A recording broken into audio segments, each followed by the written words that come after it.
To another edition of Reaching Out. I'm Gregory Floyd, President Local 237 Teamsters. With us, a very special guest. It's a once-in-a-lifetime opportunity. We have John Catsimatidis. John was born on the Greek island of Nisyros. He immigrated to New York City at 6 months.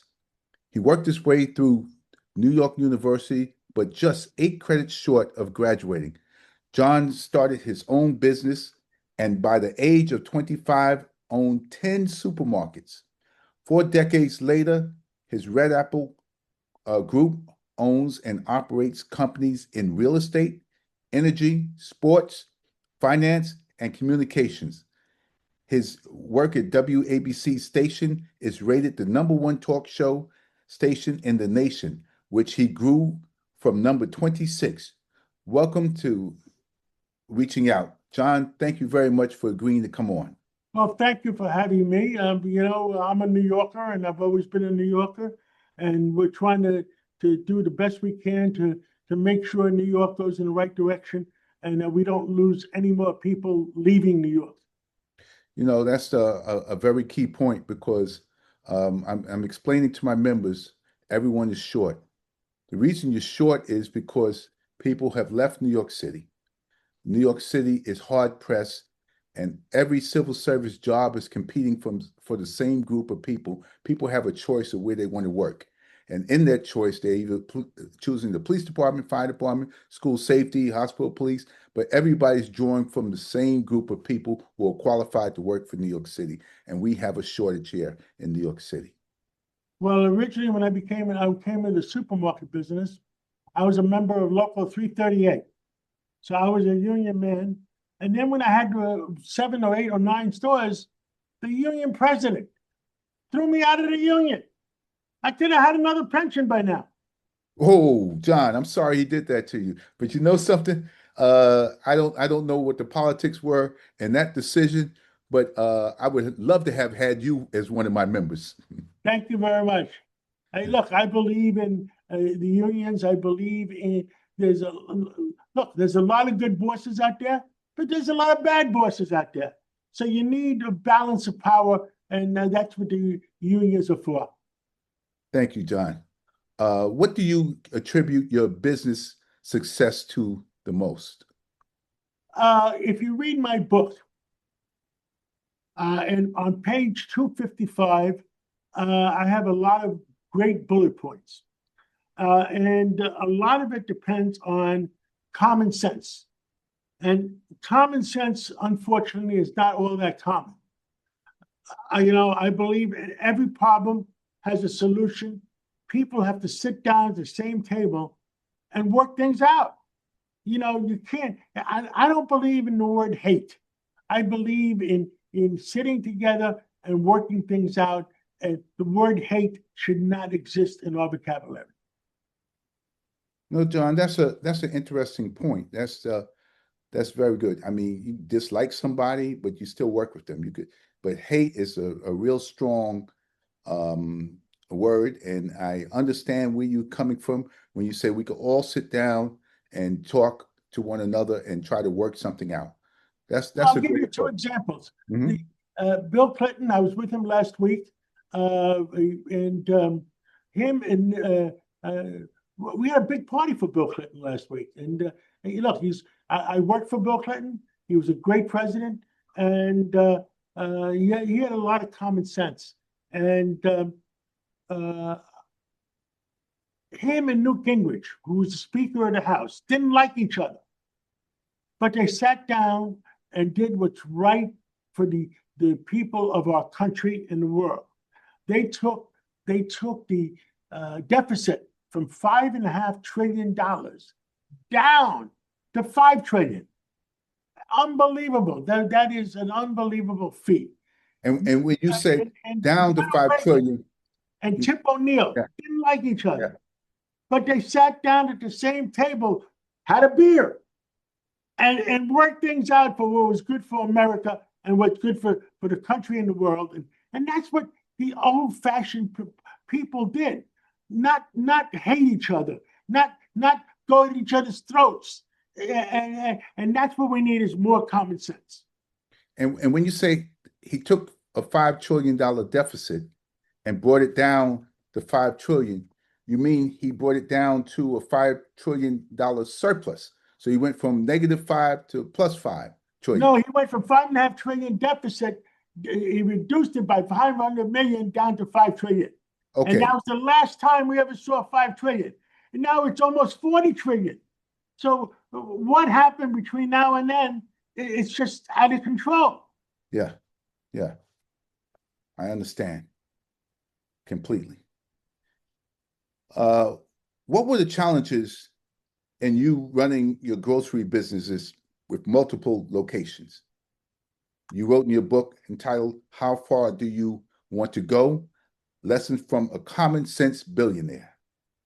The challenges were that a honesty and integrity. You had to. I didn't borrow any money from the banks initially.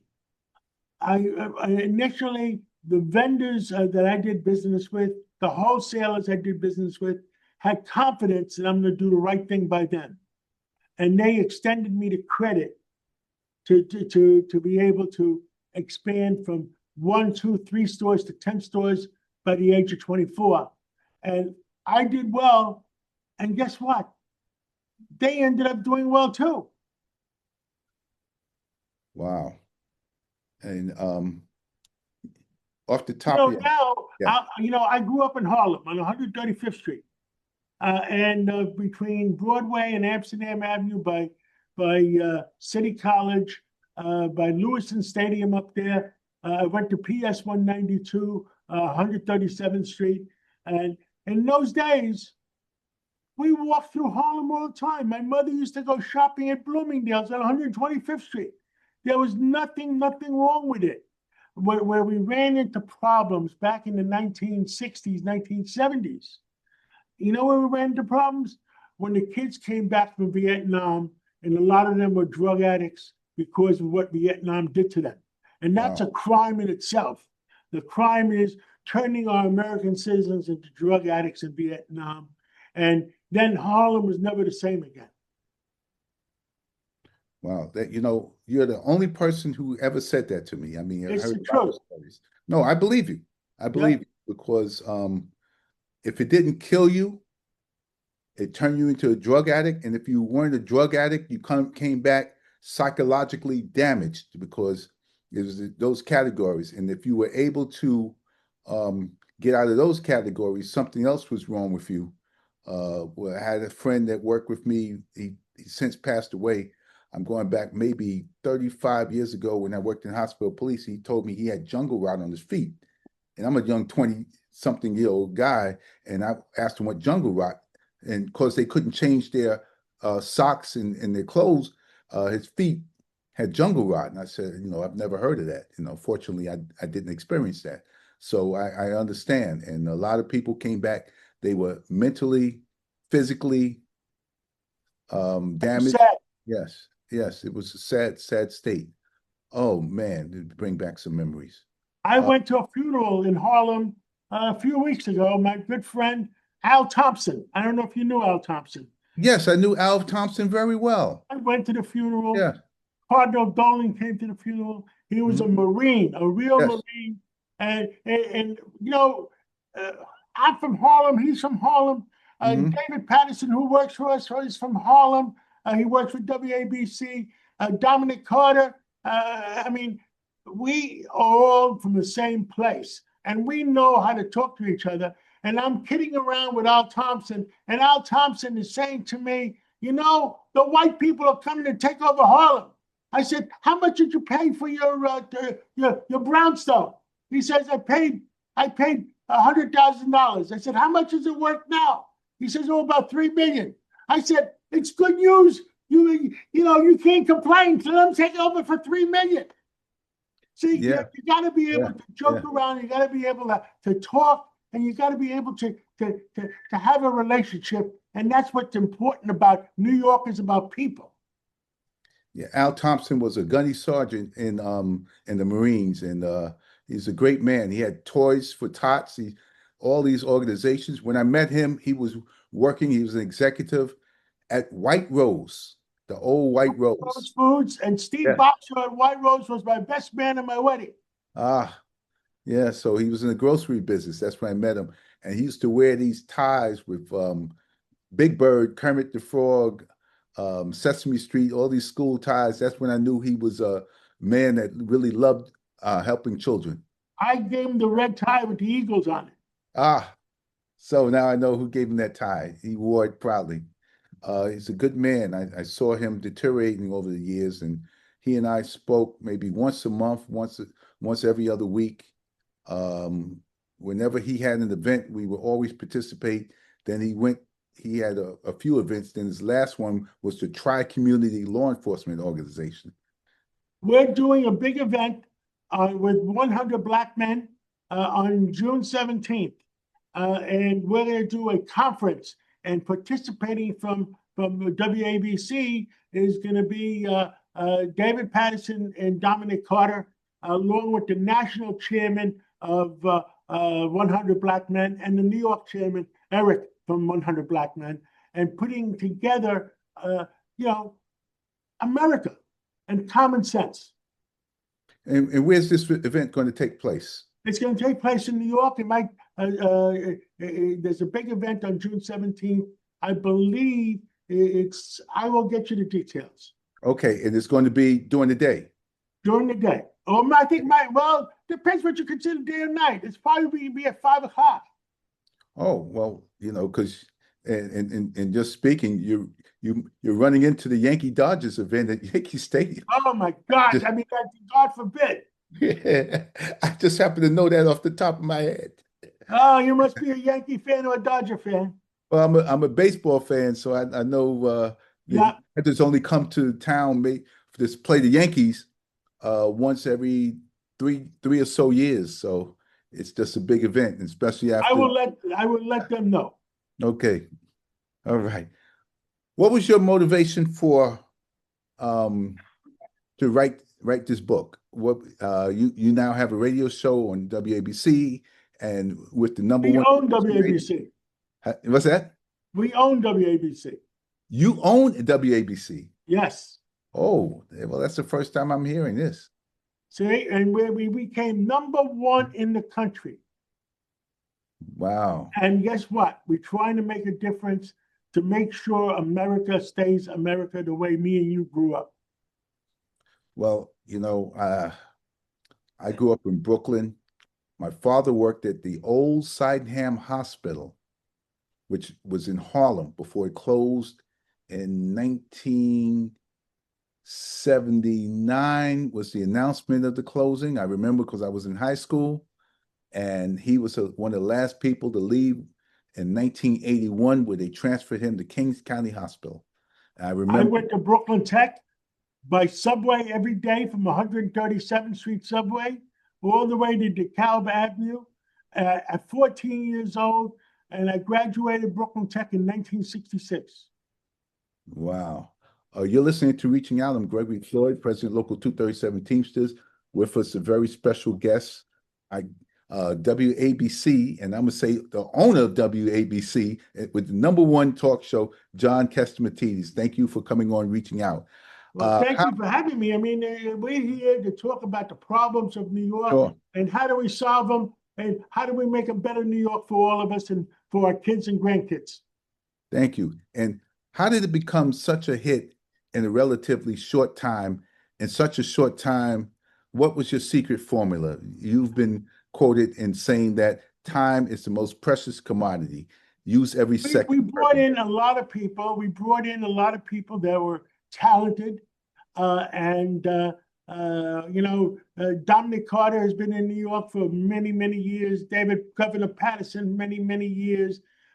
We brought in Cousin Brucey. I don't know if you remember Cousin Brucey. Sure. The music. Your father probably listened to Cousin Brucey. I know Cousin Brucey. Yes. Cousin Brucey's on every Saturday night. And guess what? Cousin Brucey is 89 years old and going strong. And I used to listen to Cousin Brucey when I went to Brooklyn Tech, and I had a transistor radio with 3 transistors in it. And people still love him. We brought in, we brought in talent from every side, not only Democrats, not only Republicans, independents. If you were a talented person, you had the right to come on and talk. I brought in a Hispanic guy, Fernando Mateo. And Fernando Mateo. Yes, Yes. He's on every week now at Yes. 5 o'clock or 6 o'clock on Sundays, and he speaks from the heart. Yeah. And he'll tell you how other politicians have screwed him. How much time do you give Fernando? Fernando's on 1 hour every week, and he wants to go to more hours. Well, let me tell you something. An hour is not enough for Fernando. Believe me. I know. Yeah. I listen to him every week. Yeah. Yeah. Fernando, a very, very energetic person. I know he was the head of the taxi association at one time for the drivers, and and he was complaining the other night on Sunday night. He was complaining that 80 people died, taxi cab drivers died, and nobody even went to their funeral. The mayor at that time didn't even go to their funeral, which was a sin. Sin.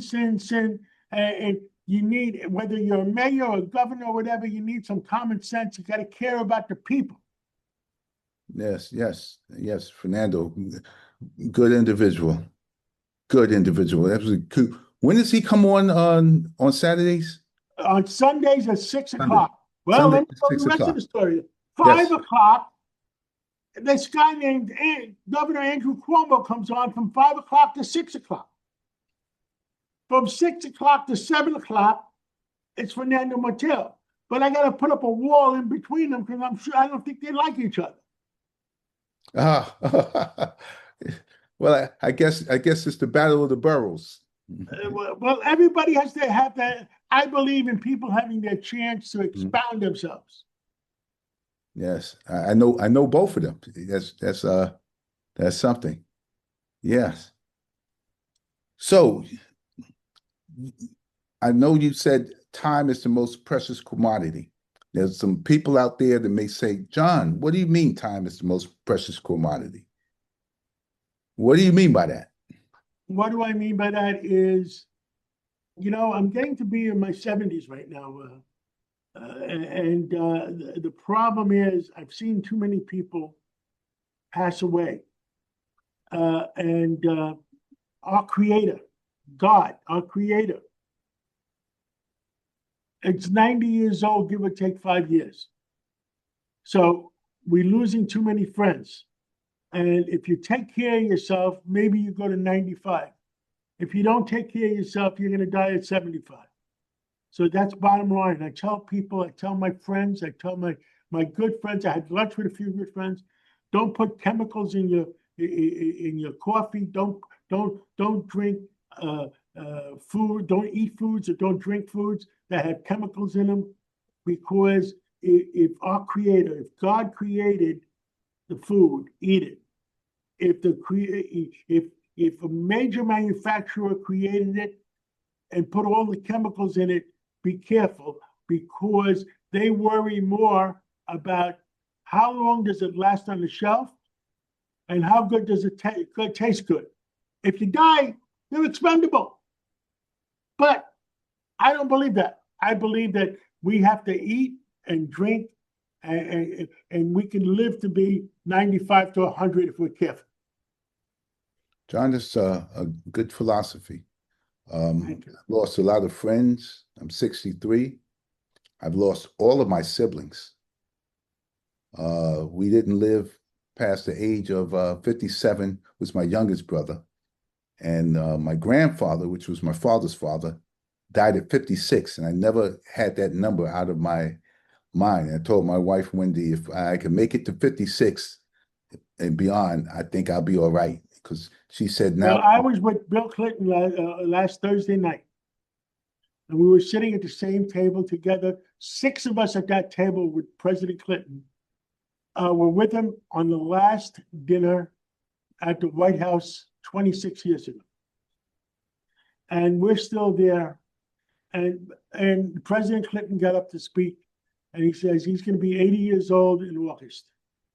And he has outlived every the last 4 generations from his mother's side, the last 4 generations from his father's side, and he is grateful that he's going to be 80 years old. Wow. Yeah. As New Yorkers, we've seen our city go through some rough times, in many ways. Going forward, what's your advice to our leaders, government, For our leadership, finances? Yes, law common enforcement. sense. Common sense. What's happening right now is we had a big scandal on drugs. We got to stay away. And I worry about our kids and grandkids. This legalization of marijuana, no matter how good people think they are, it's not good for our kids and grandkids, because sooner or later they're going to graduate from marijuana to something even worse. The whole state of Colorado has marijuana. I mean, what's going on? China, in my opinion, could cut off all the fentanyl coming in from Mexico through the gangs in 5 minutes. But that fentanyl is coming in, killing our kids, killing our grandkids. I don't understand the Democratic Party that was criticizing President Trump because we were knocking out those boats full of drugs coming in from Venezuela. Why are we doing that? I don't want any drug boats coming in. I believe in immigration. Now, I was vice chairman of Ellis Island. Bill Fugazi was chairman. Lee Iacocca was honorary chairman. We believe in immigration. Bring them in. I don't care where they come in from, Africa, Europe, South America. But what Ellis Island used to do is to make sure that the people are coming in are going to swear allegiance to the United States of America, care about the United States of America. So those are immigrants. My grandfathers came here. My father came here. They came here with the intent that they're going to work 80 hours a week to make their kids and grandkids better. Okay, better. What the migrants are coming in, there's a difference with the migrants. They're coming in wanting to change our way of life, and they want us to pay for them. That's not what America is all about. No, we don't want anybody changing our way of life. America's America. If you're coming here to change our way of life, forget about it. You're right. You're right. Why? Well, when my father came in, I'm going to tell you a story, quickie. Mm-hmm. My father, his 2 brothers had to sign on a dotted line that if he doesn't pay for the rent, they're going to go to him for it. Now, these migrants are coming in, and they go straight to the Waldorf Astoria, just about the Roosevelt Hotel, $400 a day rooms. I mean, our veterans are dying in the streets of New York. Our homeless are dying in the streets of New York, and we're giving these migrants $400 a day rooms to live in. We're giving them free telephones. We're giving them free meals. And Venezuela, they opened up what they did, and what this past administration did. They opened up all their jails in Venezuela and allowed them into New York. They opened up the prisons, allowed them into New York. What happened to a little bit of checks and balances? What happened to we want people to be immigrants, to come in, to work hard, and pledge allegiance to the United States of America, not to come in and try to change Americans' way of life. I agree with you. And that was some elected officials who decided that they were going to give away free stuff. And when you give away free stuff, the line will be around the block for blocks and blocks and blocks. Yes. But And the veterans are dying in the streets. The veterans are dying in the streets and dying suicide. Yeah. 25 of the veterans a day were dying of suicide. Yeah, and that should have been a change in policy. And me and Al Thompson stood side by side on that one. Totally agree with you. Yeah. And John, listen, that's all the time we have for this edition of Reaching Out. I'll come back next time again. Oh, then you have an invitation. All right. Get the schedule. And I will get you talk the about it. 100 Black Men. I will get you the invitation, and I'll let you Okay. know what's going on. I appreciate it. Thank you, John. But thank you for having me. To reaching out. I'm Gregory Floyd, President Local 237, our very special guest, and he was very informative. I enjoyed talking to him. John Catsimatidis. Thank you. Thank you. Thank you. God bless you. God bless God New bless York. you. Let's all work hard and save New York. Thank you. Thank you.